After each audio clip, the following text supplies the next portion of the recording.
Hello and welcome to Quilt Addicts Anonymous. I'm Stephanie Soebbing. Today is a Stashin with Stephanie Day where we bring you a brand new fat quarter friendly pattern that's been inspired by our latest collection to send out to our Stashin with Stephanie members.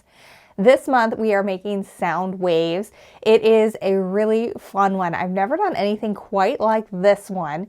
It came to me as I was ready to fall asleep. I always say that I have to look at the collection and then later my subconscious will just pop something out at me, and that's exactly what happened here. As I was laying down trying to calm my mind to go to sleep, I just saw the image of sound waves in here, and then it was a matter of figuring out how to make it work with the quilt math and the fat quarter. So this is a really fun one. The piecing is not hard, but there are a lot of pieces. So I'm going to show you some tips and tricks to make it go faster so you guys can get it together at home. And I think you guys are really going to enjoy this one. Now, before we get started with the tutorial, I'm going to tell you a little bit about Stashin with Stephanie, then we're going to look at this month's fabric. So Stashin with Stephanie is a subscription club we have here at Quilt Addicts Anonymous where members sign up to receive a 10-piece fat quarter bundle every month. And they get that for $32.49 plus shipping.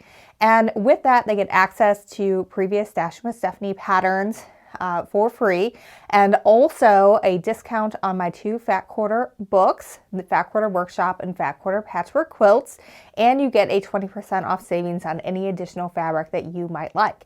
One of the things that we do for our members is we come up with what's called a finishing kit. So it includes everything you need to turn your bundle into a full quilt kit. So usually that means the 5 fat quarters you didn't get, plus background and binding.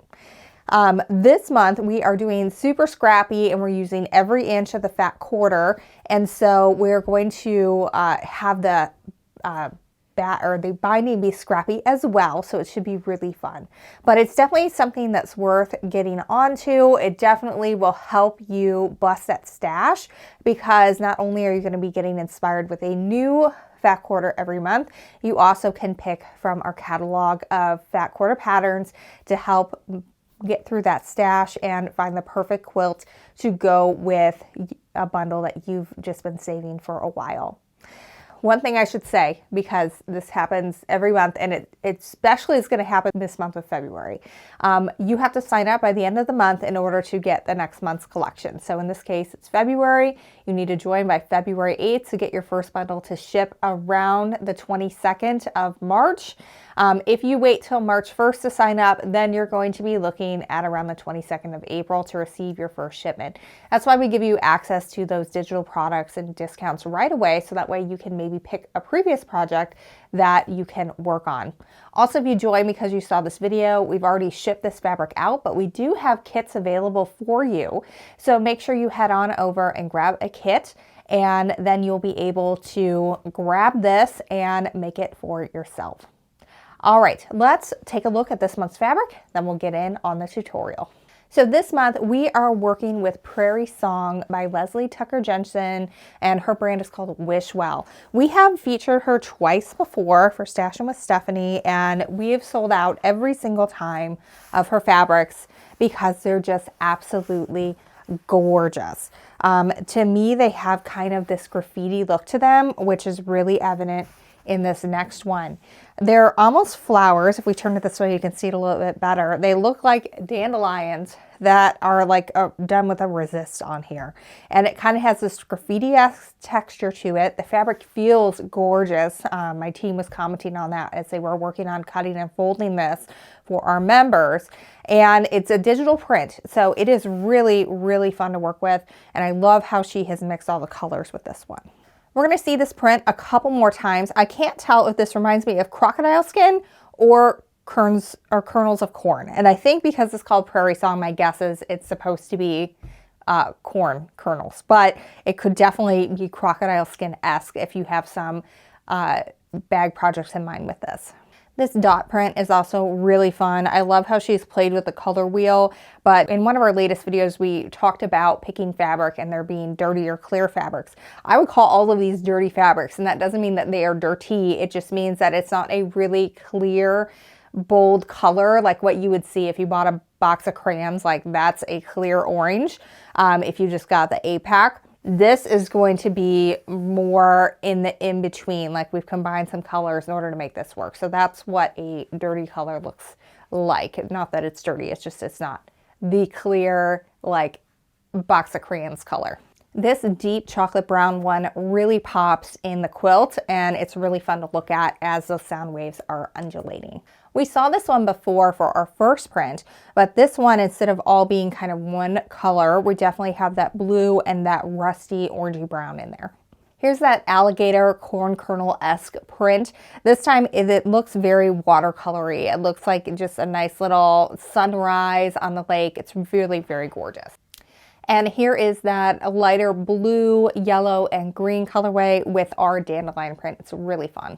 This one I could really see as some good bag bottoms. It really does look like a crocodile print, although I do think it's supposed to be corn kernels. And it really kind of does give that effect with this one. But again, when we use it small in those strips, you just see the really cool texture, and it's really awesome. All right, here we are with our darker greens and browns, and this one is so moody, and it's another print that really pops in our Sound Waves quilt. This is the third time we've seen this print. This time it is in that really light yellow and blue and a little bit of green, and it is just so pretty. Here's our flowers again. This time it is more of the darker hues of the blue, green, and a little bit of rusty orange. Really gorgeous. I believe this is the last time we're going to see the circles. This is kind of more medium to dark. It kind of depends on what you put it next to, on whether it reads as medium or dark. But again, this is a really fun one to help balance out in the Sound Waves quilt. We still have those dandelions blowing in the wind, but it is a little bit different than the graffiti-esque ones that we've seen earlier. I really love this color combination. And we have our final print of the line, and this has got to be my favorite. I love these deep lagoon teals and the seafoam green and the flowers that are floating around and the sprigs. It's absolutely gorgeous, and this one really, really pops. It's definitely one of the focal points that you want to make sure spread around your quilt really well when you're working on it. Also, just one note for anyone who orders this collection from us, our bolts were rolled super crooked this month. When the fabric comes to the fabric manufacturer, it's usually rolled on a tube. It's called ROT, rolled on tube. And then they feed it through a doubler, and it gets folded over on itself to go onto the bolts that you're used to seeing at the quilt shop and behind me. Now, sometimes it rolls super straight and everything's great. This month, there were several bolts that were very, very crooked. So what we did, well, first of all, whenever I design a fat quarter pattern, I never design it using more than 17.5 inches of space. And I do that because I know that as an industry standard, most people just cut it exactly at 18 inches, sometimes even a little less than that. So I don't want you guys to not have enough to make it work because you ended up with a crooked fat quarter. But here at Quilt Addicts Anonymous, we always cut at 18.5 inches. That way, you're definitely going to get your 17.5 inches of width. But for this one, we actually cut them all at 19 inches. So you're getting a full extra inch. So that way you're going to be able to cut with this when you are working with it at home. And I'm going to actually show you how to cut this fat quarter so that way you guys are able to do it at home and have some success. So let's get into the tutorial.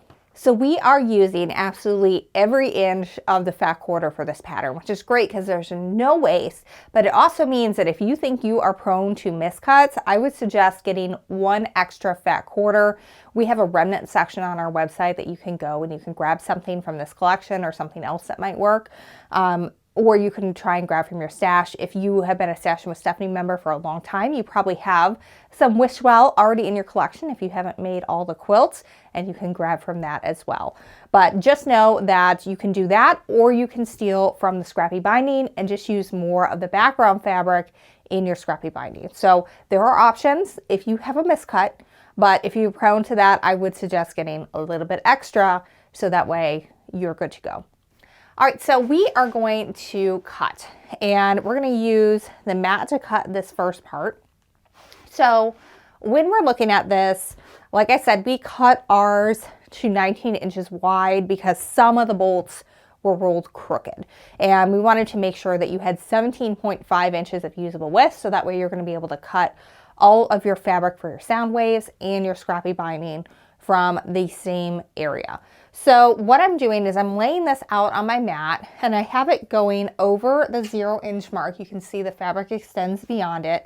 And then it's also extending beyond 17.5, and it's doing that on the top and the bottom of my mat.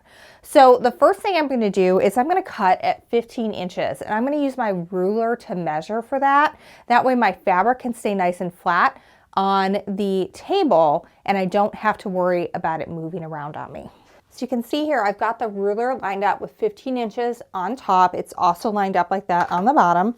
Then I'm able to just cut right across. Now, without moving my fabric, I'm going to take my ruler, lift it up, and line it up at 17.5. Do the same thing, cut right across. Now again, without moving my ruler or my fabric, I'm going to turn my entire mat around. If you can also just walk around to the other side of your table for the next step. So now I'm lining everything up with the 0-inch. That's going to take off this extra bit and give us a nice 15-inch by 21-inch strip.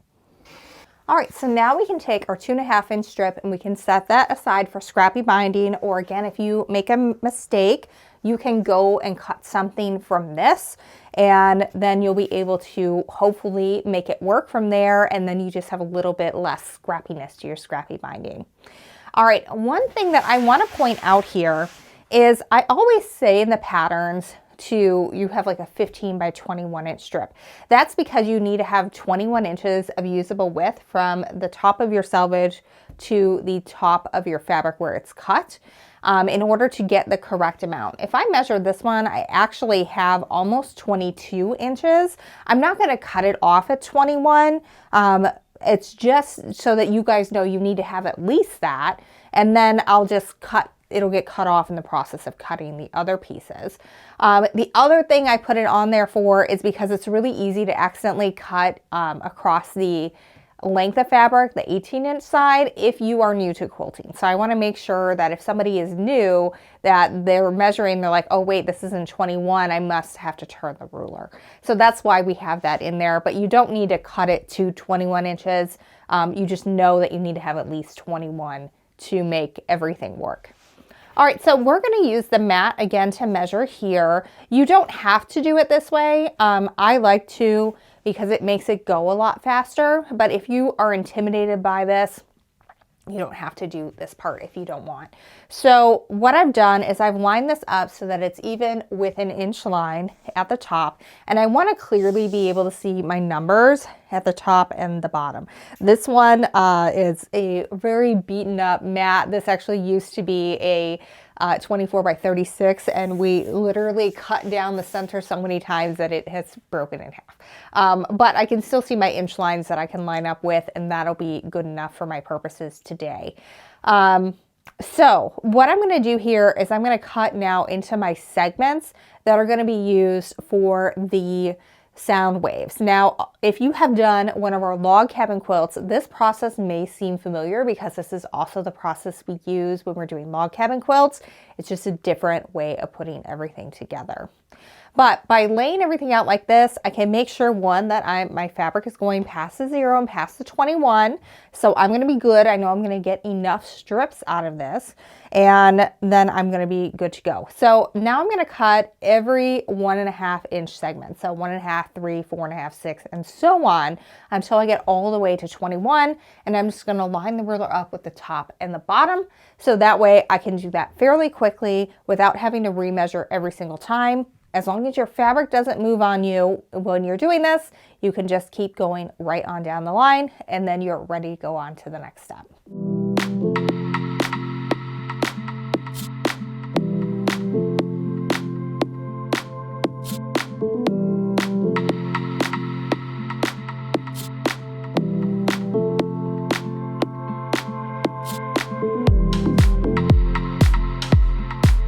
Once you've made it all the way to 21, you can just flip everything around again. And as long as that first one hasn't moved, you can just go ahead and cut right at the 0 inch mark. If it has moved, just square it up and you'll be fine that way too. So now we have a whole bunch of 1.5 inch strips, and I'm not going to do it here because I've actually already done it and I took some time-lapse video of it so you could see how it works. what I did when I was cutting the entire quilt was, at this point, I stacked everything up into sets of 15 so that each stack contained one of each of the 15 fabrics that's in this quilt. And that way, when I get to the next step, when I'm cutting the different size pieces, each stack should have an even-ish amount of fabrics in it. And that way, there's going to be good representation of the fabric throughout the quilt in all the different sizes. I also used address labels to label each piece because they're all labeled A through T.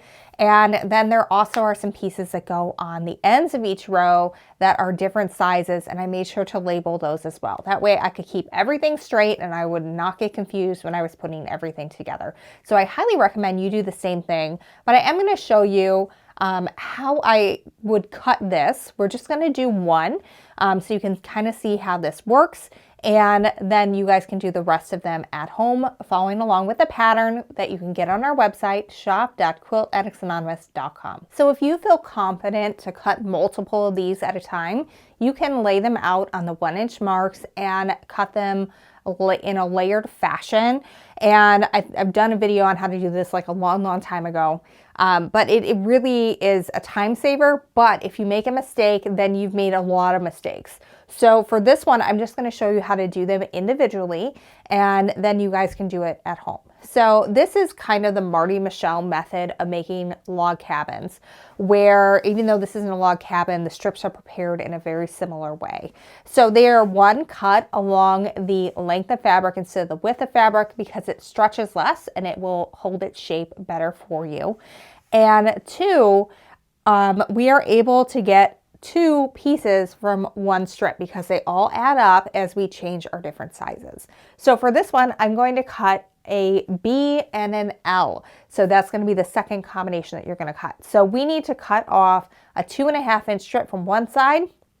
That's going to give us our B, and then 2.5 plus 12.5 equals 15. So that's going to give us our L strip, and we will have no waste from this. So it's a really time-saving method and also a way to get you really accurate piece quilt at the end. So I'm going to line this up at 2.5 and give that a cut. Put that up to the side. And now when I measure, the remaining strip is 12.5. So we've created 2 of the same strip. We've had no waste, and follow the instructions because it tells you exactly what to cut from each one and how many you need of each strip and how many you need when it's all said and done. So make sure you follow along with that, and then come on back and we're going to start putting our rows together. So it actually gets to the sewing part super fast. All right, so I have all my parts for one row. We're going to sew row 5 together here. We are going to have 4 of one size piece for every single row and 3 of another size piece from our fat quarters. Then we're going to have 6 background strips that are going to go in between those. And then we will have 2 background strips that are going to go on the ends. So I'm going to show you how I organize this so that it made sense for me. And first of all, I'm going to take 2 of these and I'm going to put them to the side along with 1 of my bigger strips. So that way I've got 3 of each side. Those are going to be the ones that are going to attach to our background pieces. So the first thing I did with all of these was I just joined a background piece to every single one of the sets of 3 that are going to be in the row. And the instructions show you this with diagrams, but that's was the easiest thing for me, is to set my background pieces that are at the top and bottom of each row to the side, along with 1 of our strips that is the one that has 4. So that way we've got 3 of each size. So to speed this up, I'm going to chain piece each one of these. All I do is I put my ends together and we're going to put it underneath our sewing machine, set up my 1/4 inch stitch, and sew away.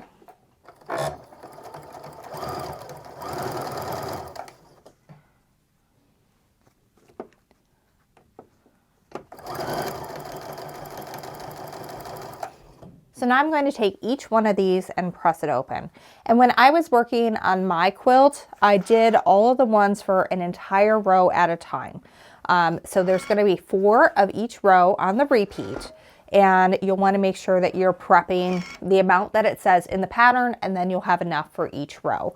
For the video tutorial, just to keep it as brief as possible, I am just doing enough for one row. Now you can really drive yourself crazy when it comes to laying out this quilt and trying to make sure that fabrics aren't too close to each other for the repeat. What I did to sort of rein in the crazy a little bit was, once I finished the pieces at this step for each row, I arranged them so that I had the correct amount for each row and that there were no repeats within the row. And the footage that we have here is of me doing this for row 1. And so you can see how I'm just sorting through and just laying out the pieces that I'm going to need in each row, including that piece that we have not sewn to anything yet.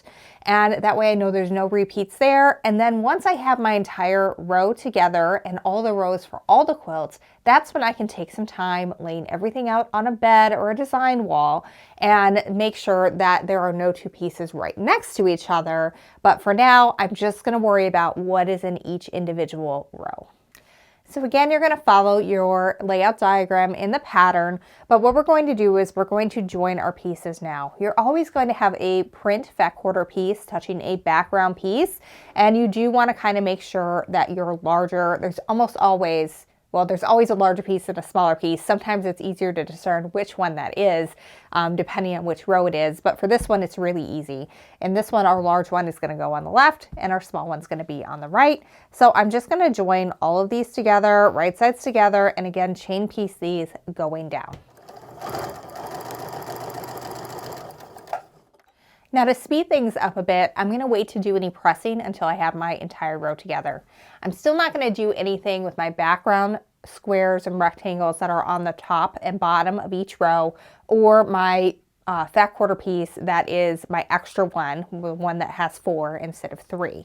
So what I'm going to do next is I'm just going to open these up and I'm going to sew them together. And you want to make sure that you always are keeping a large piece, background piece, and then a smaller piece. It's always going to be that order when you're sewing it together. As far as, you know, how particular you want to be about which order everything goes together, that's totally up to you and your comfort zone. I just randomly put them together because that's what I like to do, and it always ends up looking decent. I feel like even if I did spend a ton of time making sure every single one was like perfectly placed, it still would be about the same level of scrappy, and this way it's a lot less effort on my part. So we're going to sew these together, and then we're going to add our other piece onto one of the sides, doesn't matter which one, then we're going to deal with our end pieces.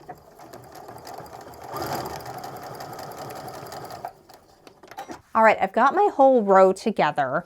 And at this point is when we need to deal with our end pieces. So you can see here that we have a little piece. What we need to end with is have each end be one of the bigger pieces. Again, that's going to change depending on what row you're working on, but that's the case for this row that I'm working on here. So this one is going to need to have a bigger piece and a background. And then my other end, because we just have this ready to go, is going to need just the end piece on it. That's going to be the case with every single row. For one, you're going to be adding 2 pieces to it, and for one, you just have a background. So what I'm going to do here is I'm going to go ahead and chain piece to put these 2 together, and I'm going to sew this one onto that side while I'm going. And then when I take it apart, I can go ahead and just add this piece to the other end, and we are good to go. As you work on this, you kind of get in a rhythm and it becomes really easy to figure out what's what. If it ever becomes challenging after it's been easy, it's probably time to take a break. I found that out yesterday when I was working on creating my first set of rows. Once I got to row 14, there's 14 rows, I was like, okay, that was way too difficult to figure out. I need to go do something else for a little bit. And then when I came back, I was ready to work again.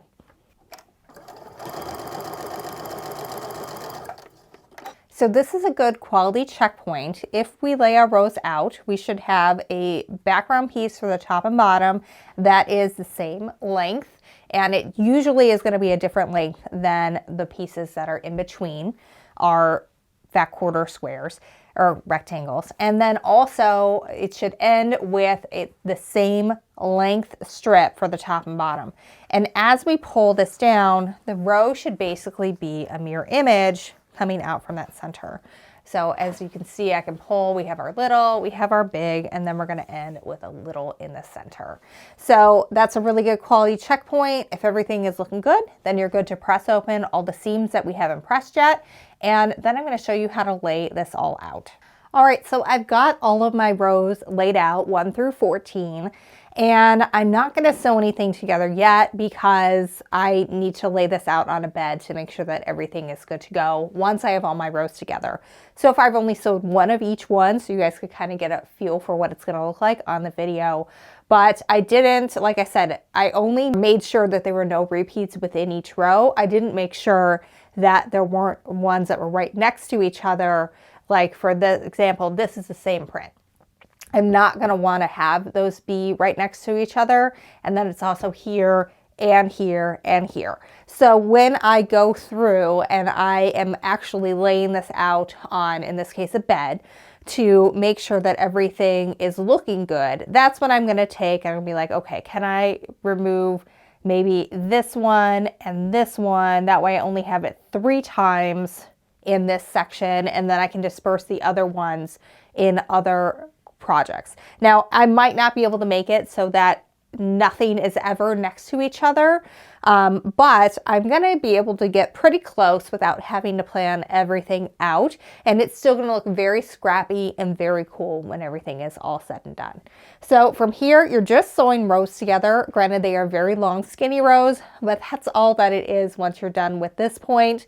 And it does get pretty rhythmic. It does go pretty quick, but I do recommend getting all of your rows together, then laying them out either on a spare bed or a design wall, so that way it can stay out until you get them together, and you can kind of figure it out that way. Well, I hope you have enjoyed this quilt. I really love it. Like I said, I just laid down and it just kind of came to me what it would look like, and then it was a matter of figuring out the quilt math to make it work. And it's not a hard quilt in terms of the piecing. You just need to be organized when you put it together. Make sure you're labeling all your pieces. Make sure that you're labeling your rows 1 through 14 so you know what's what, and you're not having to try to figure that out later. But basically, once you get done with cutting and labeling your pieces, it really goes pretty quickly after that because it's just a bunch of small straight seams, and then you're good to go. So I hope you have enjoyed this. Again, the pattern is called Sound Waves. You can get it on our website, shop.quiltaddictsanonymous.com. We do have some quilt kits while supplies last, and it is super fun. I really like this one. I think it looks great. One thing I forgot to tell you all is we were not able to get a lot of this print here. So we are going to be subbing that out, probably for the finishing kits and the full kits. But the bundles should have it in there. But it's a fabric that's from the same designer, and it has the exact same colorway. So when you're looking at it from a distance like this, you're going to get the exact same look as the original quilt. You just might not get this particular print, but it will have that same green look. It still looks really good. All right, well, check out Stashin with Stephanie. Again, if you join by the 28th of February, you can get your first bundle to ship in March. Again, that goes out around the 22nd. This month we were a tad bit late because we received our fabric late, but it always gets out to you. And you get access to those patterns ahead of time, so you can get going on something right away. You could always get this kit. If you check out on your second purchase, you'll save 20% off on that, and that can keep you busy while you're waiting for your first bundle. And you also save on any additional fabric. A lot of people use that to get their backing fabric, so that way it can match. And then not everybody always goes for this project. There are so many Stashin with Stephanie patterns at this point that a lot of people, like maybe this one's not their jam, maybe it's too much organization for you, but we also have Strata that used this designer's fabric that looks great. It's less organization, and that is in my book fat quarter patchwork quilts, along with Rainstorm, which also used this designer, and that is an individual pattern. So both of those would look great in this collection as well. Strata, I feel like, is the least amount of work, and then Rainstorm is after that, and then probably this one. But we do like to keep it fresh and challenge you guys to do a little bit something different every single month, so make sure you check that out. Well, again, I hope you have enjoyed this tutorial. I hope you are inspired to go bust that stash. And until next time, happy quilting.